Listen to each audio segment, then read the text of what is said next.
বন্ধুসকল পোনপ্ৰথমে আমি অসমীয়া যুৱ মঞ্চ তিনিচুকীয়া জিলা সমিতিৰ তৰফৰ পৰা নমস্কাৰ জ্ঞাপন কৰিছোঁ। আজি আমি বিশেষভাৱে এখন সংবাদমেল আয়োজন কৰিবলৈ লৈছোঁ আৰু সংবাদমেলখন দিয়া মূল উদ্দেশ্য হৈছে মাঘেৰিটাৰ সমজিলাত অবৈধ কয়লা খননৰ। আপোনালোকে জানে যে আমি অসমীয়া যুৱ মঞ্চই বিভিন্ন অবৈধভাৱে হোৱা বিভিন্ন সিন্ডিকেটৰ ওপৰত আমি মাত মাতি আহিছোঁ। তাৰ সমান্তৰালভাৱে যদি আমি ক'ব লাগিব তিনিচুকীয়া জিলাৰ নৱগঠিত মাঘেৰিটাৰ সমজিলাৰ বিভিন্ন অঞ্চলত যেনে নামদাং, বৰগোলাই, লিডু, পাহাৰপুৰ, ঝৰ্ণাবস্তি, টিপং, চালিলালপাহত আদি চলি অহা অবৈধ কয়লা খনন আজি অব্যাহত হৈ আছে। এই অঞ্চলবিলাকত যেনেধৰণে কয়লা খনন অব্যাহত হৈ আছে, বিভিন্ন সংবাদ মাধ্যমত প্ৰকাশ হৈ আছে। আপোনালোকে জানে যে একাংশ কয়লা মাফিয়াই অবাধে এই কয়লা খনন কৰি আছে। আৰু আমি আচলতে ক'ব লাগিব যে আমি অসমীয়া যুৱ মঞ্চ তিনিচুকীয়া জিলা সমিতি আমি পূৰ্বতো অবৈধ কয়লা খননৰ ওপৰত আমি যি সিন্ডিকেট একাংশ কয়লা মাফিয়াই যি সিন্ডিকেট কৰি আছে, কয়লা মাফিয়াৰ ওপৰত আমি অবৈধ কয়লাৰ ওপৰত আমি এখন সংবাদ আমি পূৰ্বৰ পৰা আমি মাত মাতি আহিছোঁ। আৰু আমি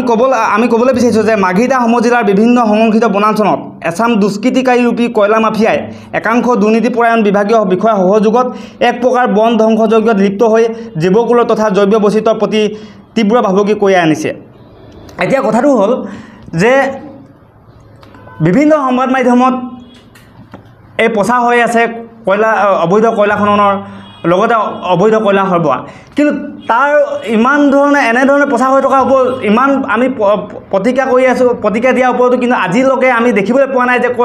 অবৈধ কয়লাৰ ওপৰত কিন্তু যেনেধৰণে জিলা প্ৰশাসন তথা মাঘেৰিটা প্ৰশাসনে ইয়াৰ ওপৰত গুৰুত্ব বা ভূমিকা ল'ব লাগিছিল, তেনেধৰণে কিন্তু আমাৰ দৃষ্টিগোচৰ হোৱা দেখা নাই। সেয়েহে আজি আমি এই সংবাদমেলৰ যোগেদি আমি অসমীয়া যুৱ মঞ্চ তিনিচুকীয়া জিলা সমিতিৰ তৰফৰ পৰা স্পষ্ট হোৱাকৈ আমি দাবী উত্থাপন কৰিব বিচাৰিছোঁ, যিসকলে এই কয়লা খনন তথা এই সৰবৰাহৰ লগত জড়িত যিসকল লোক আছে, এই লোকসকলৰ ওপৰত কিন্তু এক ব্যৱস্থা গ্ৰহণ কৰিবলৈ আমি অসমীয়া যুৱ মঞ্চ তিনিচুকীয়া জিলা সমিতিৰ তৰফৰ পৰা আমি দাবী জনাব বিচাৰিছোঁ। আৰু আমি ক'বলৈ বিচাৰিছোঁ, আপোনালোকে জানে বিভিন্ন সংবাদ মাধ্যমত কাকত তথা সংবাদ মাধ্যমত বিভিন্ন নামসমূহ কয়লা মাফিয়া বোৰৰ নামসমূহ ইয়াত প্ৰচাৰিত হৈ আছে। আপোনালোকে জানে, আমি নক'লেও হ'ব যে এই জনৈক ক্ষেত্ৰী, জনৈক গণেশ, জনৈক গণি এই নেতৃত্বত যে এই অবাধে কয়লা খনন যে হৈ আছে, যে অবাধে যে কয়লা সৰবৰাহ হৈ আছে, এয়া বিভিন্ন সংবাদ মাধ্যমত বা বিভিন্ন এই মাঘেৰিটা আকাশে পতাহে এইবোৰৰ নাম কিন্তু ওলাই থাকে। সেইবাবে আজি আমি সংবাদমেল সম্বোধন কৰিছোঁ আৰু সংবাদমেল সম্বোধন যোগেদি আমি ক'বলৈ বিচাৰিছোঁ যে অতি শীঘ্ৰেই আমি আশা কৰিছোঁ যে যিহেতু মাঘেৰিটা সমজিলা হ'ল, সমজিলা আয়ুক্তকো আমি সংবাদমেলৰ যোগেদি আমি দৃষ্টিগোচৰ কৰিব বিচাৰিছোঁ। আমি জিলা প্ৰশাসনক সমান্তৰালভাৱে আমি জিলা প্ৰশাসনক, আৰক্ষী অধীক্ষকৰ লগতে জিলা প্ৰশাসনকো আমি জিলা আয়ুক্তক আমি দৃষ্টিগোচৰ কৰিব বিচাৰিছোঁ যে আচলতে যেনেধৰণে এই কয়লা মাফিয়াই সকলে যেনেধৰণে অবাধে কয়লা খননৰ লগতে এই মাঘেৰিটাৰ বিভিন্ন অঞ্চল আমি পুনৰবাৰ ক'ব বিচাৰিছোঁ যে লিডু, পাহাৰপুৰ, ঝৰ্ণাবস্তি, টিপং চালি, নামদাং, বৰগোলা আদি যেনেধৰণে অবাধে কয়লা খনন কৰি আছে, অতি শীঘ্ৰে এওঁলোকৰ ওপৰত এক ব্যৱস্থা গ্ৰহণ কৰিবলৈ আমি দাবী উত্থাপন কৰিছোঁ। অন্যথা যিবোৰ জেগাত কয়লা খনন হয়, সেইবোৰ জেগাত গৈ কিন্তু আমি বাধা প্ৰদান কৰিম, অন্যথা আমি প্ৰতিবাদী কাৰ্যসূচী ল'বলৈ আমি বাধ্য হ'ম। চাওক, আপোনালোকে জানে আমি পূৰ্বৰ পৰাই অসমীয়া যুৱ মঞ্চই অবৈধ কয়লা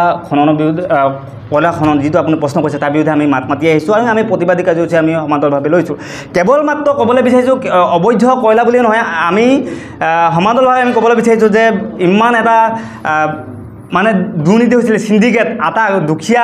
লোকসকলৰ ওপৰত এক পেটত গু মাৰিব বিচৰা লোকসকলৰ ওপৰত কিন্তু আমি প্ৰতিবাদী কাৰ্যসূচী লৈছোঁ আমি ক'বলৈ বিচাৰিছোঁ যে অসমীয়া যুৱ মৰ্চা আমি তিনিচুকীয়া জিলা সমিতিয়ে বিভিন্ন দুৰ্নীতিৰ ওপৰত বিভিন্ন ধৰক কয়লা অবৈধ কয়লাৰ ওপৰত আমি মাত মাতি আহিছোঁ আমি সমান্তৰালভাৱে গণতান্ত্ৰিকভাৱে আমি পূৰ্বতে আমি প্ৰতিবাদী কাৰ্যসূচী আমি ল'ম আৰু ক'ব বিচাৰিছোঁ যে আমাৰ কেন্দ্ৰীয় নেতৃত্বই ইতিমধ্যে মুখ্যমন্ত্ৰী মহোদয়ক এখন স্মাৰক পত্ৰও প্ৰদান কৰিছে গতিকে আমি আশা কৰিছোঁ যে চৰকাৰ তথা প্ৰশাসনে ইয়াৰ ওপৰত অতি শীঘ্ৰে ব্যৱস্থা গ্ৰহণ কৰিব আচলতে কথা ক'বলৈ গ'লে এক ৰহস্যজনক কথা কাৰণ আমাৰ এনেকুৱা সন্দেহ হয় মানে অনুভৱ হয় যে ইমান প্ৰতিক্ৰিয়া বা প্ৰতিবাদ কৰি থকাৰ পাছতো ক'ৰবাত না ক'ৰবাত মানে ক'ৰবাত আজি প্ৰশাসনৰ ক'ৰবাত না ক'ৰবাত কিবা